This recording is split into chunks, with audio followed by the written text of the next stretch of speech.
10월 15일 아침 저희들에게 주신 하나님 말씀은 여호수아 19장 1절로 16절까지 말씀입니다. 말씀을 함께 봉독하겠습니다. 둘째로 시므온 곧 시므온 자손의 지파를 위하여 그들의 가족대로 제비를 뽑았으니 그들의 기업은 유다 자손의 기업 중에서라. 그들이 받은 기업은 브엘세바 곧 세바와 몰라다와 하살수알과 발라와 에셈과 엘돌랏과 부들과 호르마와 시글락과 벳말가복과 하살수사와 벳르바욱과 사루헨이니 13성읍이요 또 그 마을들이며 또 아인과 림몬과 에델과 아산이니 4성읍이요 또 그 마을들이며 또 네겝의 라마 곧 바알랏 부엘까지 이 성읍들을 둘러있는 모든 마을들이니 이는 시므온 자손의 지파가 그들의 가족대로 받은 기업이라. 시므온 자손의 이 기업은 유다 자손의 기업 중에서 취하였으니 이는 유다 자손의 분깃이 자기들에게 너무 많으므로 시므온 자손이 자기의 기업을 그들의 기업 중에서 받음이었더라. 셋째로 스불론 자손을 위하여 그들의 가족대로 제비를 뽑았으니 그들의 기업의 경계는 사릿까지이며 서쪽으로 올라가서 마할라에 이르러 다베셋을 만나 용르암 앞 시내를 만나고 사릿에서부터 동쪽으로 돌아 해 뜨는 쪽을 향하여 기슬롯 다볼의 경계에 이르고 다브라스로 나가서 야비아로 올라가고 또 거기서부터 동쪽으로 가드 헤벨을 지나 엣 가신에 이르고 네아까지 연결된 림몬으로 나아가서 북쪽으로 돌아 한나돈에 이르고 입다엘 골짜기에 이르러 끝이 되며 또 갓닷과 나할랄과 시므론과 이달라와 베들레헴이니 모두 12성읍과 그 마을들이라.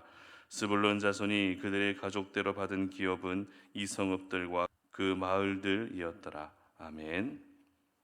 하나님의 은혜로만 살 수 있다라는 제목으로 오늘 말씀 전합니다. 요즘 우리가 사는 세상은 휴대폰 없이는 살 수 없는 세상인 것 같습니다. 단순히 전화를 걸고 받는 기능뿐만 아니라 이 휴대전화로 할 수 있는 기능들이 점점 많아지고 있기 때문에 휴대폰은 필수 도구가 되었습니다. 목회자로 사역을 하면서 성도님들에게 새벽에 걸려오는 전화가 가끔 있습니다. 새벽에 전화가 온다는 것은 그만큼 급한 일이 생겼다는 의미겠죠. 전화를 받게 되면 아니나 다를까 임종을 앞둔 가족을 위해 임종 예배를 요청하신다거나 아니면 급하고 중요한 기도를 부탁하는 일들이 100%입니다. 이렇게 언제 걸려올지 모르는 급한 전화가 있기 때문에 목회자인 저 역시 잠시라도 휴대폰을 가지고 있지 않으면 왠지 모르게 불안해질 때가 있었던 것 같습니다.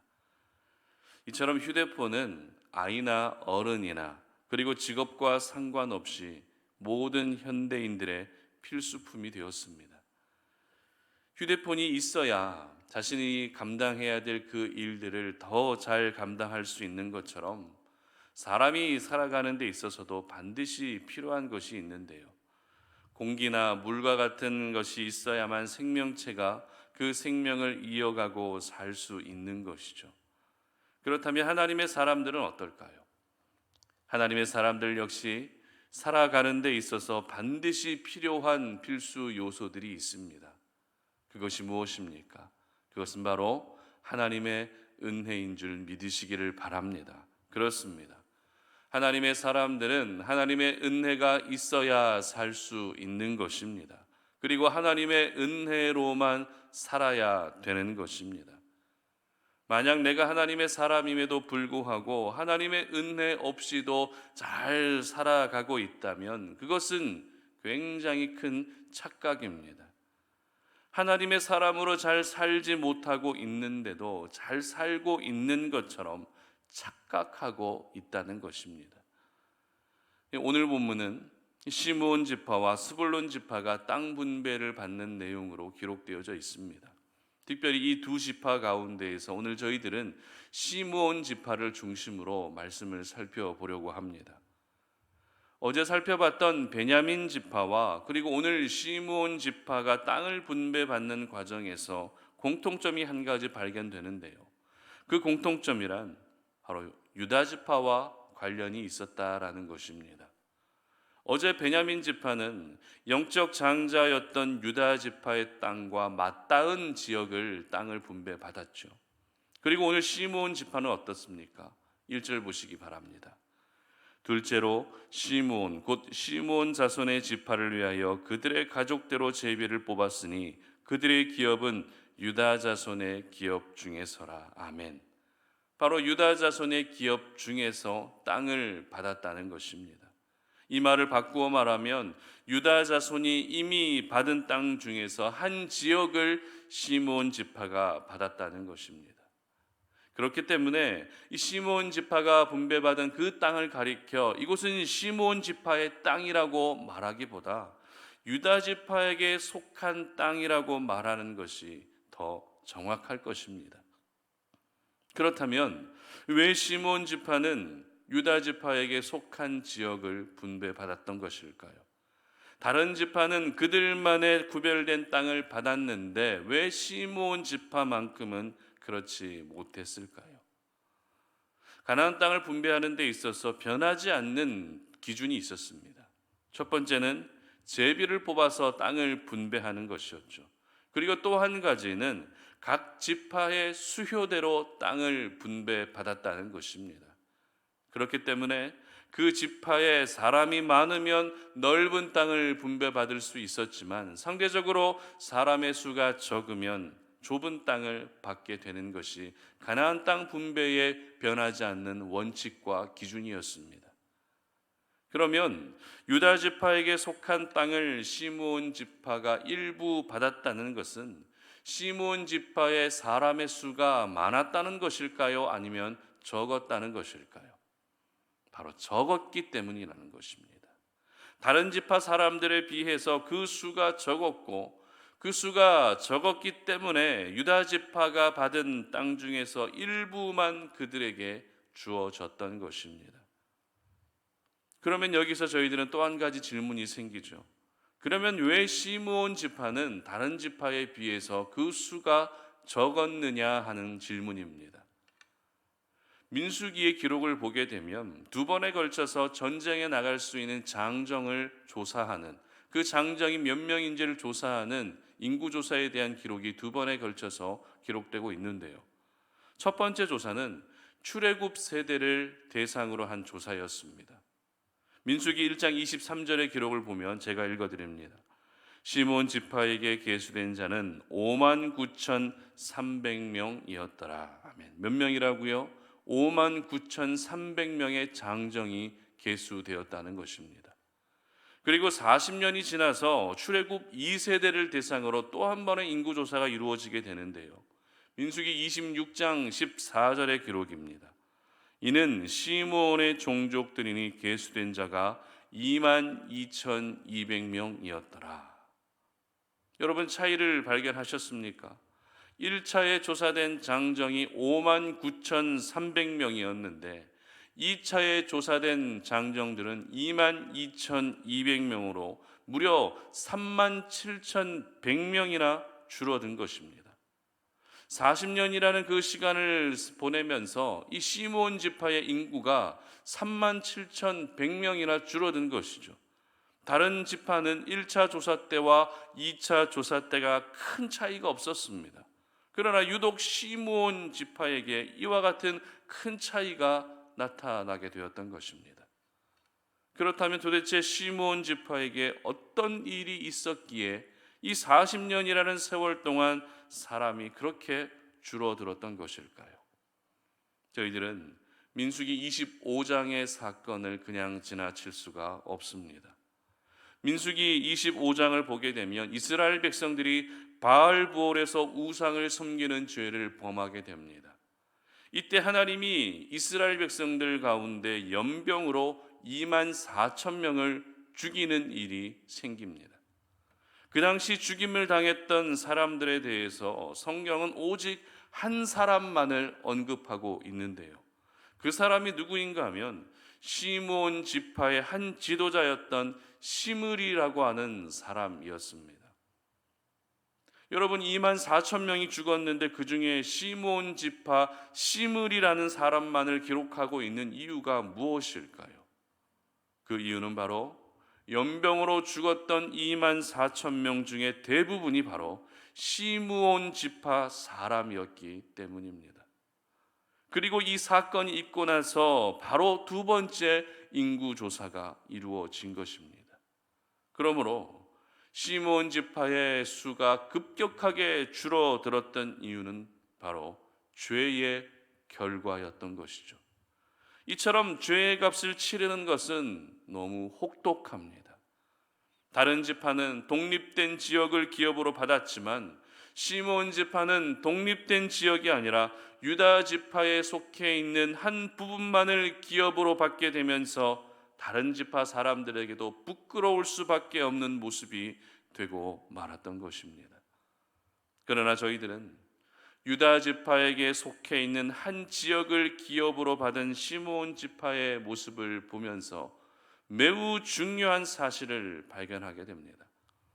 여러분, 유다 지파에게 속한 지역을 기업으로 받았다는 것이 무엇을 의미할까요? 유다 지파에게 속한 지역을 일부 받았다는 것은 무엇을 의미하는 것일까요? 바로 시므온 지파는 유다 지파의 도움 없이는 살 수 없다는 것입니다. 항상 유다 지파의 보호를 받으며 살아야 한다는 것입니다. 유다 지파 옆에서 항상 머물러 있어야만 살 수 있다는 것을 보여주고 있는 것입니다. 여기서 저희들은 유다 지파와 시므온 지파를 통해 보여지고 있는 한 장면을 떠올릴 수 있어야 됩니다. 바로 유다 지파는 예수님이 태어나시게 될 지파라는 것이죠. 반면에 시므온 지파는 죄를 짓고 타락하며 살아가고 있는 바로 저와 여러분의 모습이라는 것입니다. 그렇기 때문에 시므온 지파가 유다 지파 안에서 살 수 있도록 기업을 받았다는 것은 죄인된 우리는 예수님의 십자가의 보혈의 은혜가 있어야만 살 수 있다는 것입니다. 내가 아무리 뛰어난 능력을 가지고 있다 할지라도 저희들은 죄인이기 때문에 나 혼자의 힘으로 나 스스로 그 모든 죄의 문제를 해결하며 살 수가 없다는 것입니다. 스스로 살아갈 수 없다는 것은 누군가의 도움이 필요하다는 것이죠. 그 누군가의 도움이 바로 예수님의 십자가의 은혜인 것입니다. 그래서 하나님은 비록 제비 뽑기로 진행된 가나안 땅 분배였지만 죄로 무너진 시므온 지파를 유다 지파 안에 살게 함으로써 죄인은 하나님의 은혜로만 살 수 있듯이 죄인된 저희들 역시 십자가의 은혜로만 살 수 있다는 것을 보여주고 계셨던 것입니다. 여러분, 하나님이 약속하신 가나안 땅을 정복하고 그 땅을 분배하는 것은 우리가 어린 시절 즐겨했던 땅 따먹기와 같은 것이 아닙니다.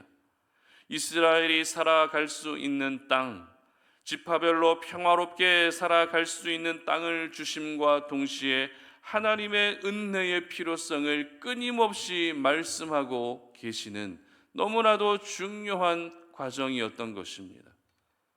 그러므로 오늘 저희들은 이 아침에 다시 한번 나는 하나님의 은혜가 있어야 살 수 있는 존재라는 사실을 고백하고 인정할 수 있기를 바랍니다. 나는 하나님의 은혜로만 살 수 있는 존재임을 인정할 수 있는 그런 시간이 되시기를 바랍니다. 우리가 살아가기 위해서는 휴대폰도 필요하고 어느 정도의 물질도 필요합니다. 그리고 사람도 필요합니다. 그러나 근본적으로 하나님의 사람이라는 그 생명을 잃지 않고 살아가기 위해 필요한 것은 바로 하나님의 은혜인 것입니다. 왜입니까? 왜냐하면 저희들은 죄로 죽었던 사람들이기 때문입니다. 그리고 아직도 죄의 지배와 죄의 유혹 가운데에서 하루에도 수도 없이 넘어지고 있기 때문에 그렇습니다. 그러므로 오늘 이 아침 하나님의 은혜를 구할 수 있는 시간이 되시기를 바랍니다. 하나님의 은혜를 사모하고 기다리는 그런 시간이 되시기를 바랍니다. 그래서 오늘도 내가 하나님의 은혜 곁에 머물며 하나님의 은혜 안에 거하면서 저희들에게 주어진 이 땅에서의 삶을 성실하게 잘 감당하며 살아가시는 우리 모든 송탄 오륜의 가족들이 되시기를 주님의 이름으로 축복합니다. 함께 기도하겠습니다. 하나님 감사합니다. 오늘 이 아침에 우리가 주의 말씀 앞에 서서 오늘도 우리가 하나님의 은혜 없이는 살 수 없는 존재임을 기억합니다. 죄인된 저희들을 오늘도 하나님의 은혜 곁에 머물도록 하나님은 오늘도 우리를 그렇게 인도하고 계신다는 사실을 기억합니다. 죄로 무너졌던 시므온 지파를 유다 지파 안에서 살게 하심으로써 그 유다 지파를 통해 태어나게 되실 예수님의 십자가의 은혜로만 그 죄들 모든 죄의 문제들이 해결될 수 있다는 것을 오늘 보여주셨던 것처럼 오늘 저희들이 살아가면서 죄로 무너지고 죄로 쓰러질 수밖에 없는 우리의 모습이 오늘도 하나님의 귀한 은혜, 예수님의 은혜로만 그 모든 부분들을 극복하고 이겨낼 수 있다는 사실을 기억하며 살 수 있는 저희들 되게 하여 주시옵소서. 오늘도 하나님의 은혜를 구하는 아침이 되게 하여 주시고 하나님의 은혜를 누구보다도 뜨겁게 사모할 수 있는 아침이 되게 하여 주시옵소서. 그래서 그 은혜로 살 수 있는 우리 송탄 오륜의 모든 가족들이 되게 하여 주시옵소서. 감사드리며 예수님의 이름으로 기도드립니다. 아멘.